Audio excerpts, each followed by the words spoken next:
Assalamualaikum warahmatullahi wabarakatuh.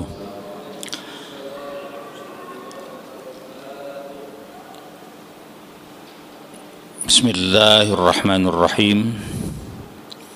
Alhamdulillah alladzi ja'alana wa iyyakum minal 'aidin al-faizin al-maqbulin.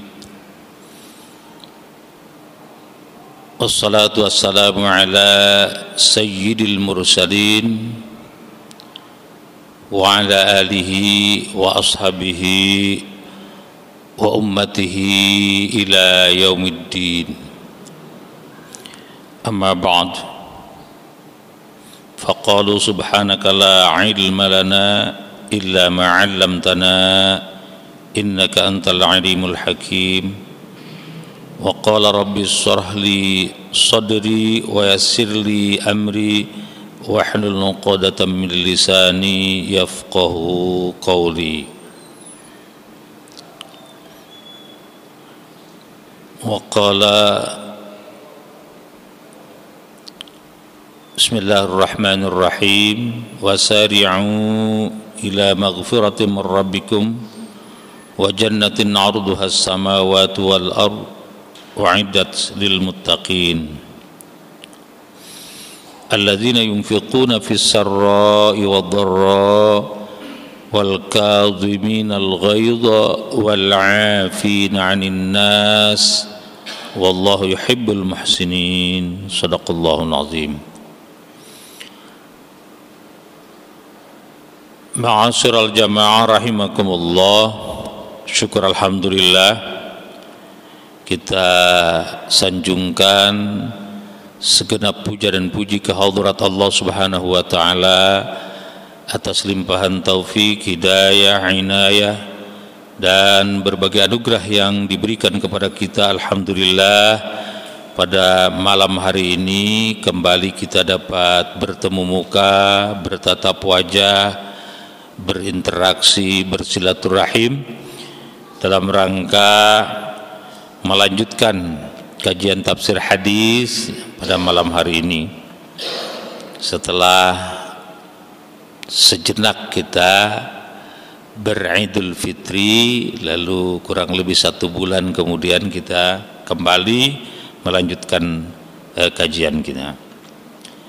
Salawat dan salam semoga tercurah ke hariban junjungan alam Nabi kita Nabi Muhammad sallallahu alaihi wasallam serta keluarganya, sahabatnya dan semua pengikutnya, termasuk kita dan umat Nabi Muhammad hingga akhir zaman. Ma'asyiral jamaah, memang Syawal sudah lewat nih 3 hari, 4 hari dengan hari ini.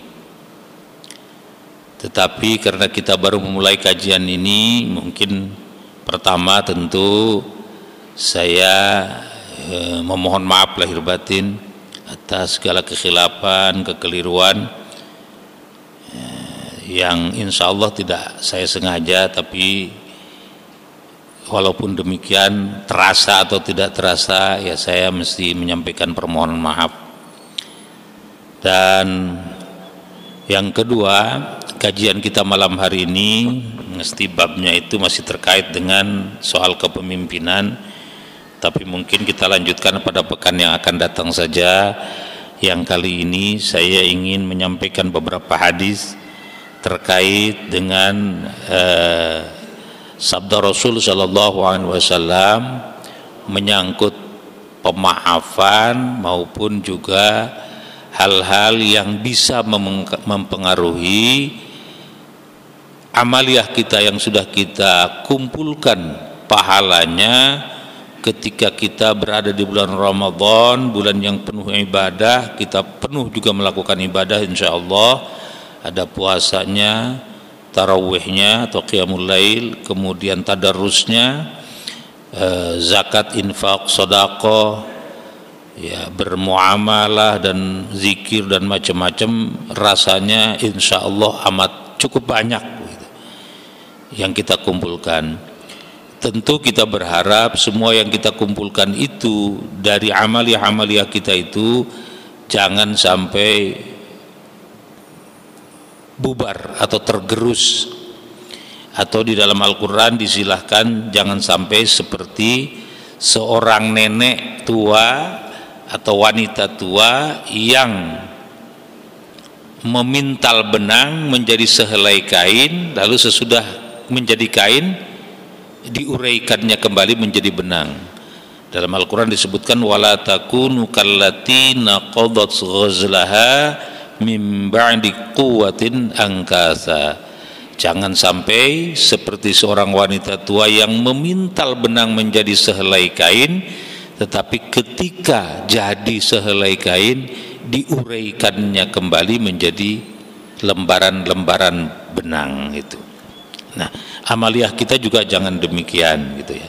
Nanti ada hadis Rasulullah SAW yang sesungguhnya kita sudah pernah bahas, tetapi kita akan kembali mengingat hadis itu karena betapa pentingnya hadis itu, terutama terkait dengan ba'da Ramadan ya.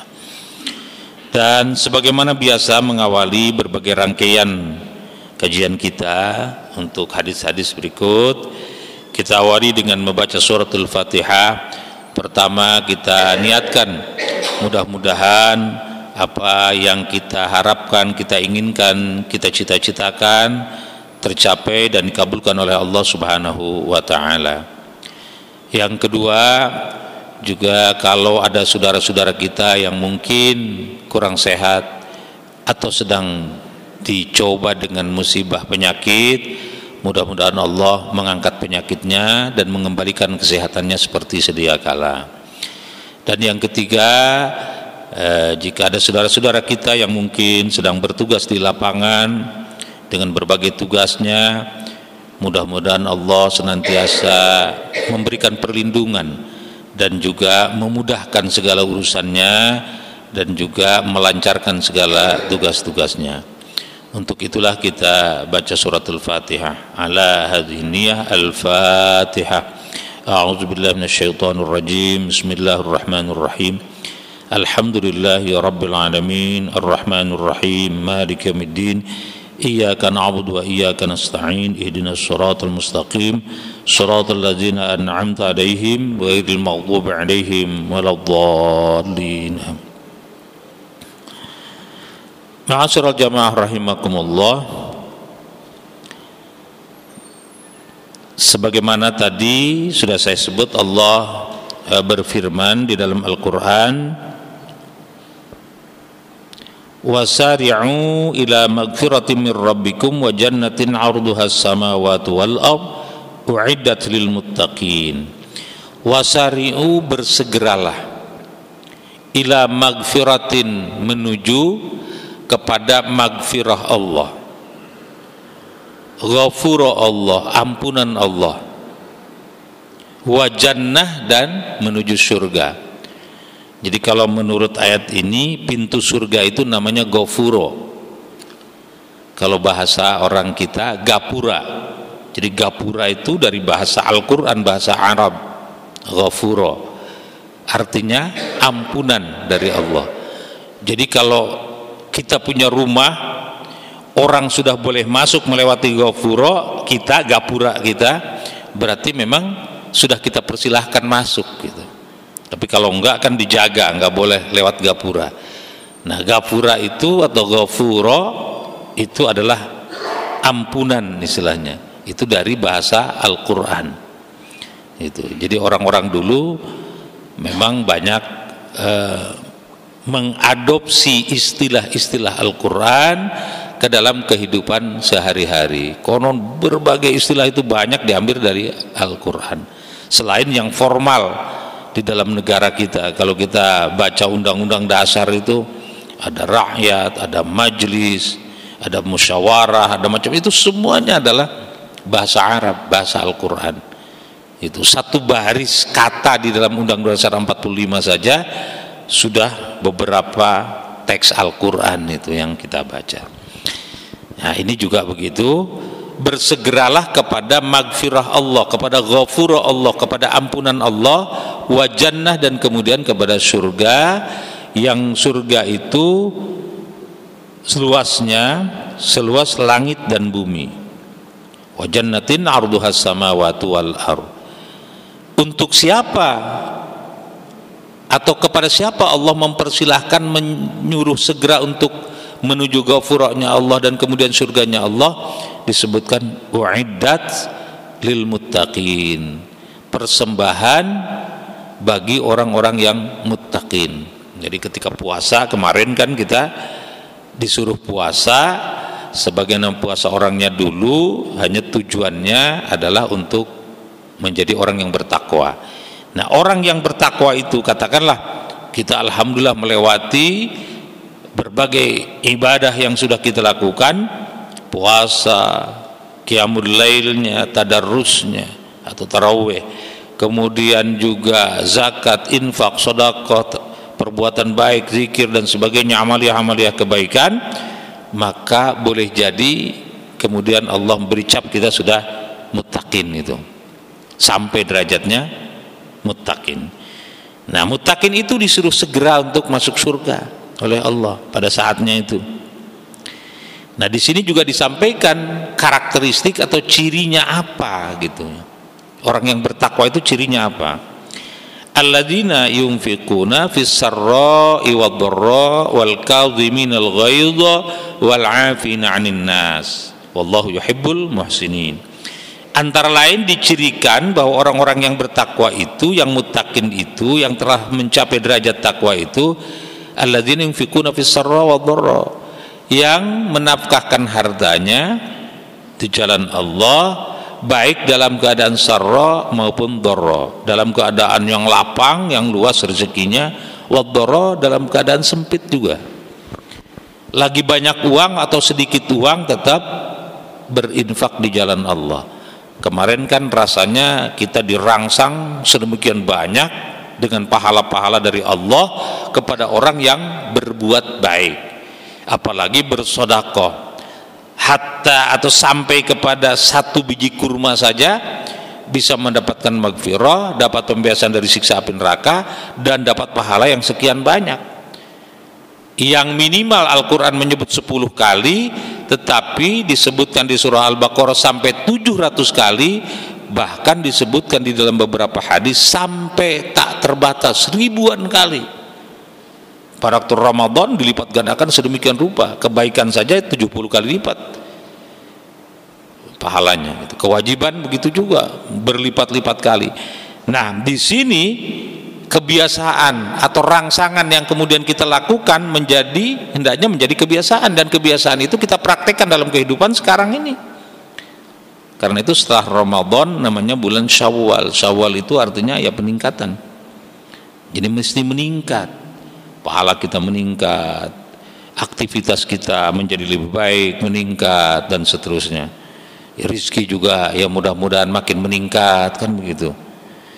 Itu karena Syawal itu artinya meningkat. Sekarang sudah Dzulqa'dah, orang-orang sudah mulai berangkat haji. Hari Jumat kemarin para petugas sudah pada berangkat semua, kemudian jamaah sudah pada masuk asrama hari ini. Dari kemarin ya, hari ini sudah pada berangkat gitu. Nah, itu juga disebutkan watazawwadu, orang berangkat haji itu harus berbekal. Fa inna khairaz zadit taqwa, sebaik-baik bekal itu adalah takwa. Jadi kembali takwa. Puasa capaiannya takwa, kemudian disuruh masuk surga oleh Allah bagi orang yang bertakwa, kemudian berangkat haji juga bekal yang sebaik-baik bekal adalah takwa. Fatazawwadu, berbekallah kalian sebaik-baik bekal, fa inna khairaz zad at-taqwa. Jadi takwa itu. Jadi karena itu orang yang berangkat haji boleh saja bawa baju 1 koper, 2 koper, tapi harus lebih banyak yang berkoper-koper, katanya takwa. Kalau takwa harus berkoper-koper, karena di situ kan nggak boleh la jidala wala fusuqa, nggak boleh jidal, berdebat, nggak boleh fasik, berbuat dosa. Ini faman farada fihinnal hajja fala rafasa wala fusuqa wala jidala fil hajj. Rafas, kata-kata kotor, nggak boleh gitu ya. Itu ada kifaratnya, ada kafaratnya tersendiri gitu. Nah, ini kembali kepada pokok persoalan bahwa kebiasaan Ramadan itu yang kita bersedekah lah bahasa gampangnya kita, berinfak, berderma. Kebetulan Indonesia katanya sudah tahun kedua apa ketiga mendapatkan predikat orang yang paling dermawan di dunia. Itu orang Indonesia. Itu yang membuat iri Finlandia.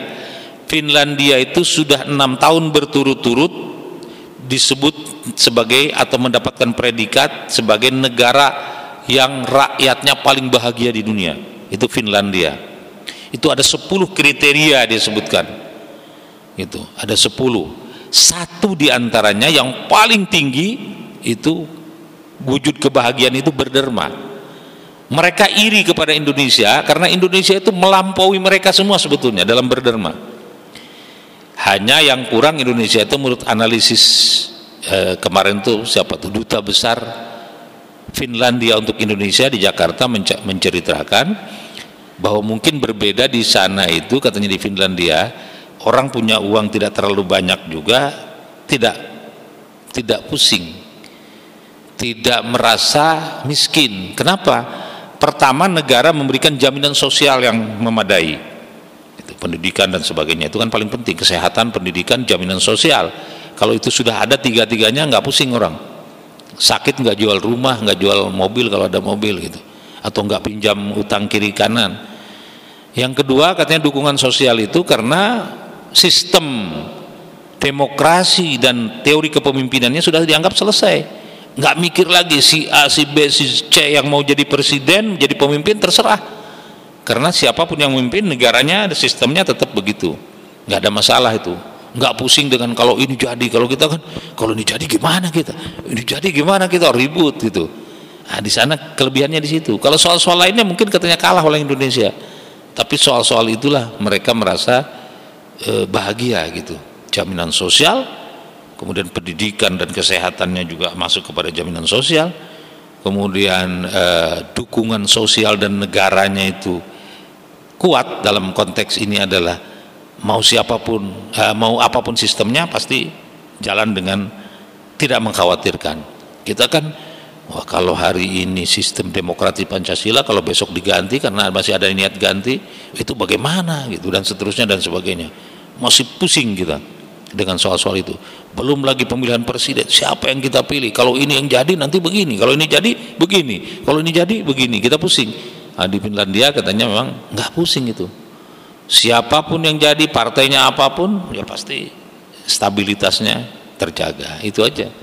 Nah, kalau kita kan mesti banyak pikirannya, sehingga meskipun kita dari sisi berderma, bersedekah, berinfak, berzakat dan sebagainya barangkali terbaik gitu ya, karena negara dengan tingkat kedermawanan tertinggi sudah 3 tahun berturut-turut Indonesia di dunia ini. Tapi kalah oleh Finlandia. Finlandia 6 tahun berturut-turut sebagai negara yang rakyatnya paling bahagia di dunia ini, nomor 1. Nah, saya kembali tadi bahwa al-kadhiminal ghaiz alladzina yunfikuna fis sarra wad dharra disebut dalam keadaan misalnya asyiddah war rakha, ya, dalam keadaan al-minsyata wal mikrah. Jadi dalam keadaan giat maupun dalam keadaan lagi malas-malas, ya tetap berderma itu tetap itu. Berinfak itu mestinya tetap sesuai dengan kemampuan. Kemudian dalam keadaan sehat walaupun marid gitu juga tetap. Enggak karena lagi sehat, ngapain ini, enggak. Sehat tetap berderma, bersedekah, berinfak. Kemudian dalam keadaan sakit juga berinfak, bukan hanya karena pengen sembuh, tapi memang berinfak itu menjadi satu kebiasaan. Wa fi jami'il ahwal, jadi dalam segala hal lah gitu. Itu ciri orang yang bertakwa. Yang kedua dicirikannya adalah berdasarkan ayat ini, wal kadhiminal ghaiz, yang mengendalikan emosi. Di dalam beberapa hadis yang pernah kita bahas di kitab ini, beberapa kali Nabi menyampaikan itu, la taghdab, la taghdab, la taghdab. Jangan marah, jangan marah, jangan marah. Sampai ditulis di kaligrafi di ruang sekretariat masjid ini juga, la taghdab, jangan marah. Dan orang yang bisa menahan emosi, mengendalikan emosi, Allah memberikan jaminan. Mana itu? Dalam hadis itu Rasulullah SAW menyampaikan jaminan Allah itu aminan wa imanan. Orang yang mampu mengendalikan emosi, menahan marah, meskipun dia disebutkan mampu, jadi dia secara kudrah atau kekuasaan, berkuasa, berkesempatan, berkewenangan untuk marah, tetapi dia mampu mengendalikan, nah itu Allah akan memberikan amina wa imana, rasa aman, selamat, dan juga nilai pahala iman yang tinggi, yang kuat dari Allah, dianugerahkan seperti itu. Kenapa?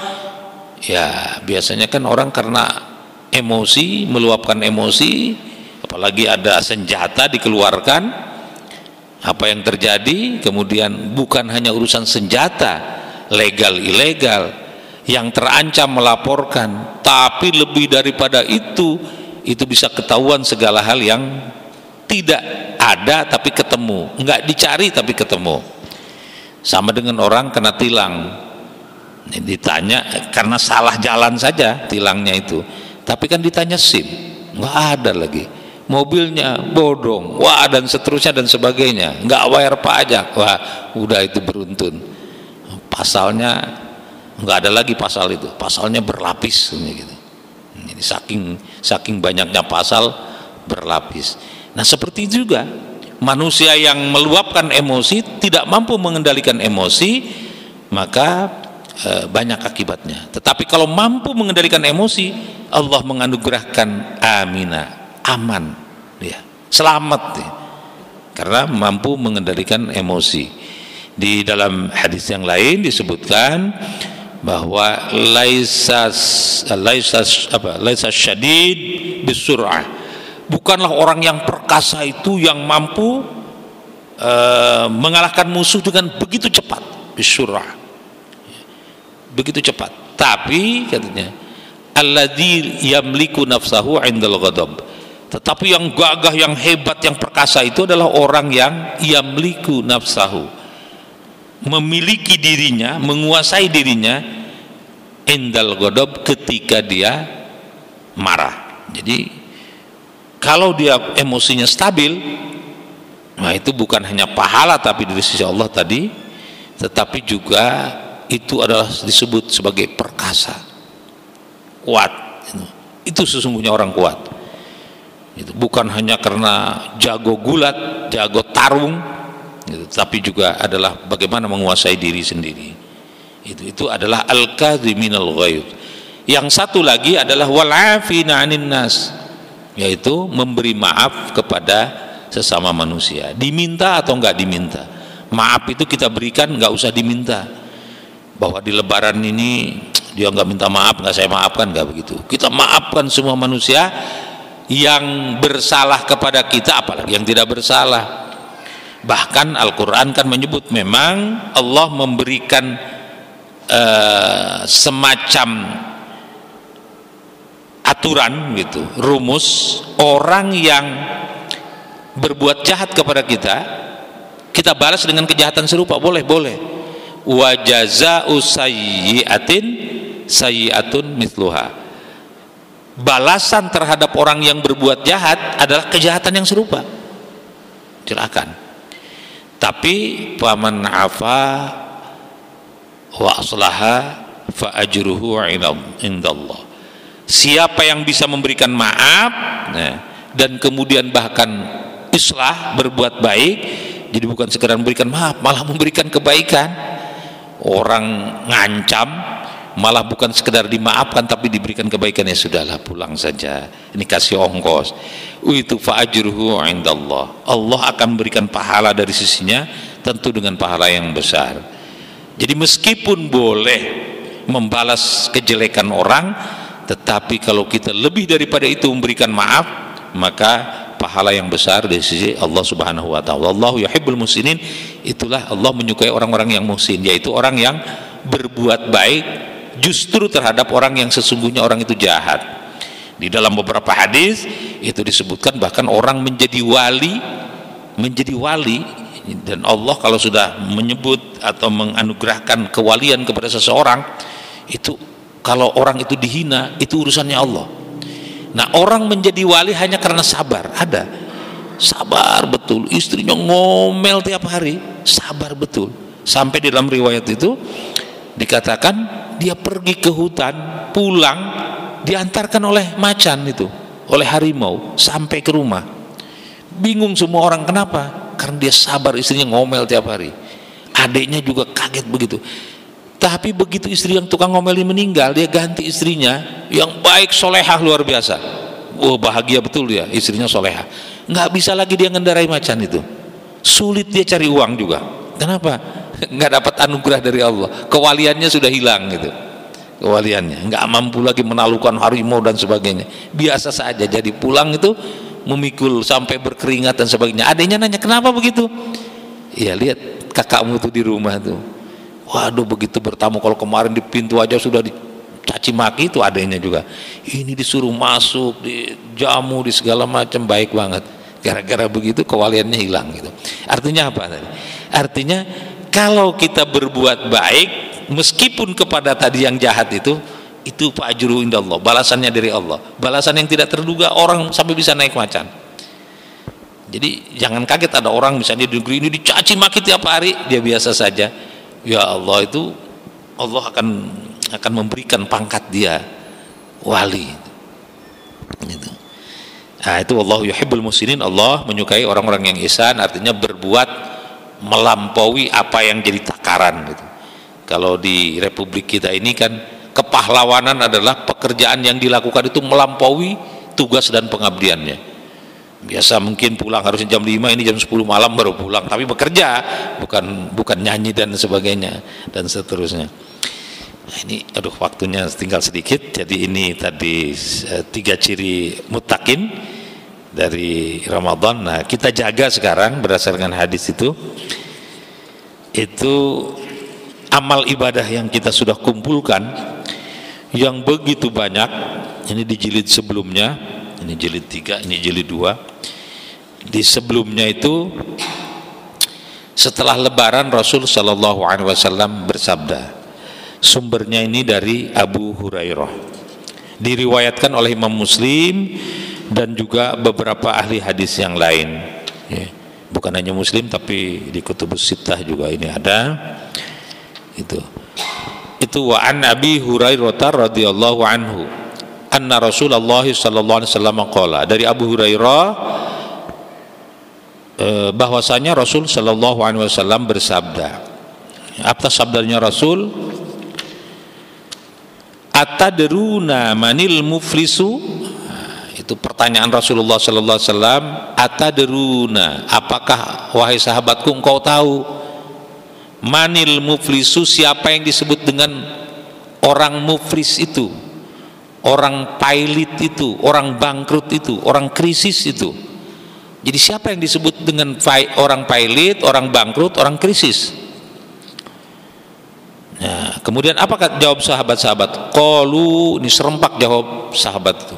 Mungkin gampang pertanyaannya, bangkrut, muflis, pailit, krisis, gampang mungkin kata sahabat itu. Karena itu serempak sahabat menjawab, al-muflisu fina, muflis, bangkrut, pailit, krisis, fina dalam pandangan kami wahai Rasulullah, man la dirhamalah wala mata', orang yang tidak lagi memiliki uang, habis nih uangnya, pakai pulang kampung, pakai beli segala macam, habis. Wala mata', dan juga nggak punya aset lagi. Yang diuangkan di sini mata' itu disebut sebagai sesuatu yang terkait dengan harta duniawi, apakah sedikit atau banyak. Itu mata, perhiasan, perkakas, aset bahasa kitanya. Nggak ada lagi aset yang bisa dijual, duit juga nggak punya. Nah, itulah orang yang disebut bangkrut atau pailit atau muflis menurut sahabat-sahabat Rasulullah SAW. Nah, apakah menurut Nabi ini benar atau salah? Nabi tidak menyatakan bahwa jawaban sahabat itu benar atau jawaban sahabat itu salah. Boleh jadi benar, memang begitu ya. Boleh jadi benar. Faqala, Nabi SAW kemudian malah melanjutkan sabdanya. Innal muflisa min ummati, sesungguhnya orang yang muflis, yang bangkrut, yang krisis, yang pailit, min ummati, dari umatku adalah man ya'ti yaumal qiyamati bi sholatin wa siyamin wa zakatin, yang nanti pada hari kiamat dia datang dengan ibadah yang banyak dari sholatnya,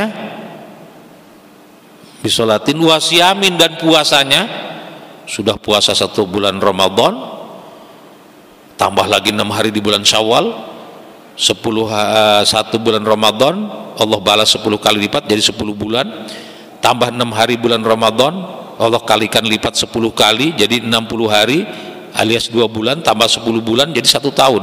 Karena kasiyamid dahri bagi orang yang berpuasa sepanjang tahun, banyak puasanya.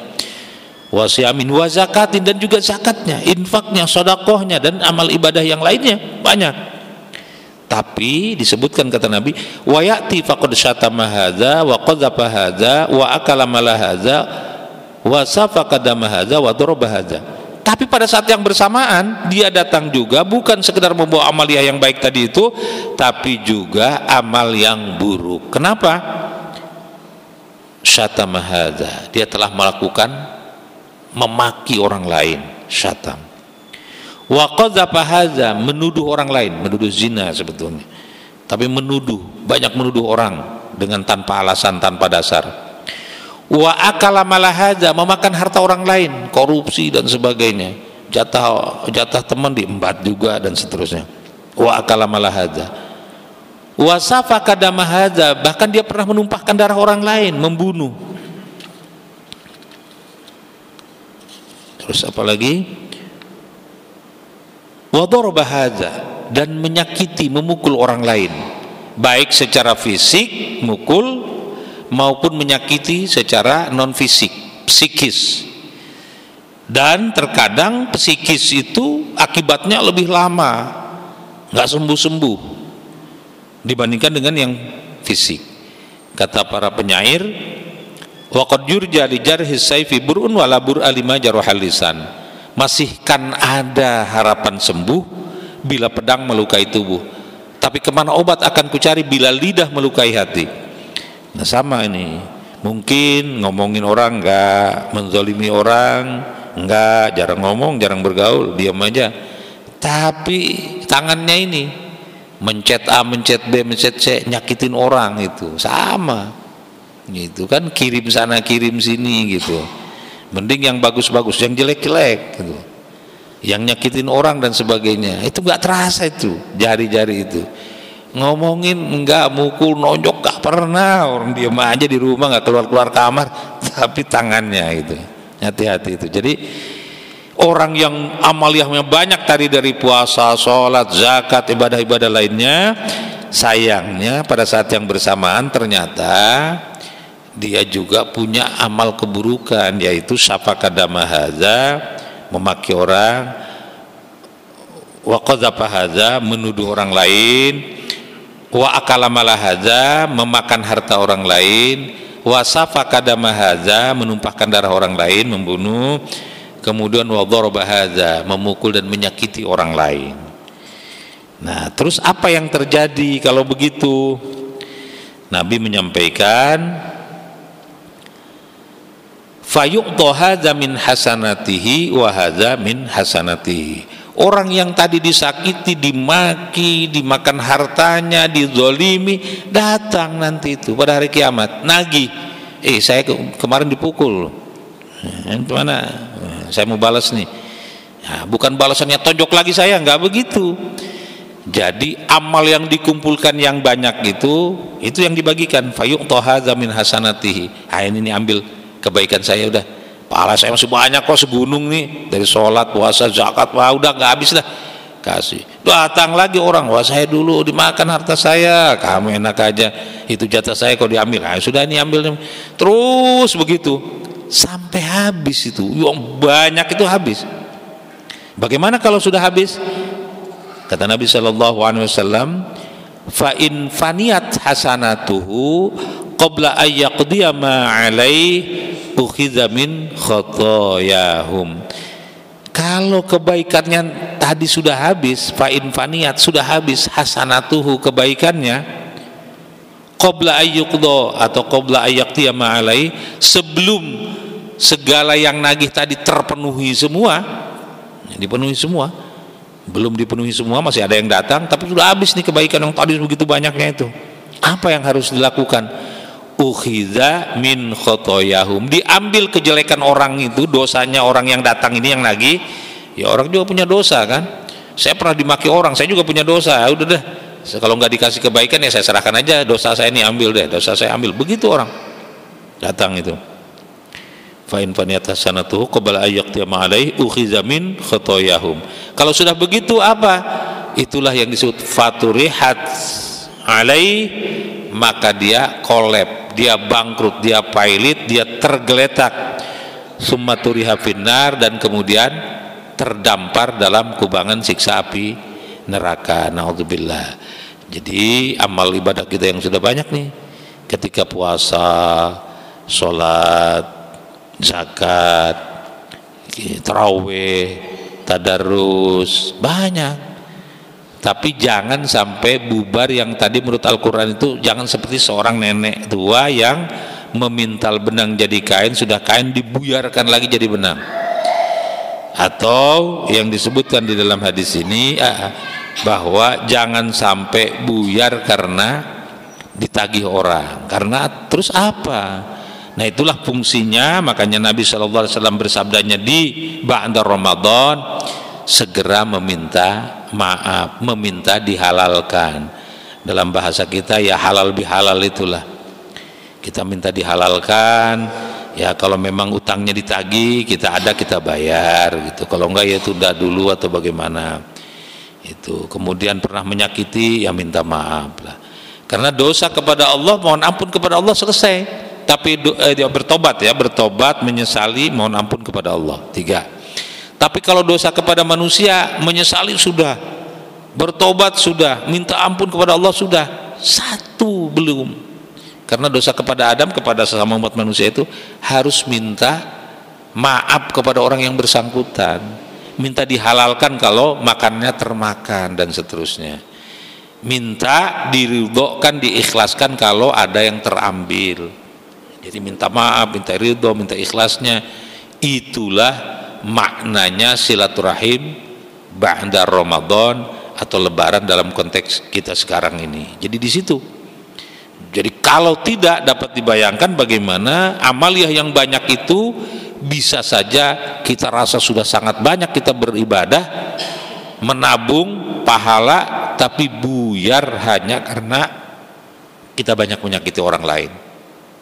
Kita banyak memaki orang lain, enggak dengan ucapan, enggak dengan lisan sekarang ini, enggak dengan pukulan, dengan jari-jari yang ada di tangan kita semua itu ya, naudzubillah. Jadi kita kesimpulannya, pertama ya janganlah kita sampai pailit atau bangkrut, baik secara duniawi, artinya materi kita, harta kita juga jangan bangkrut.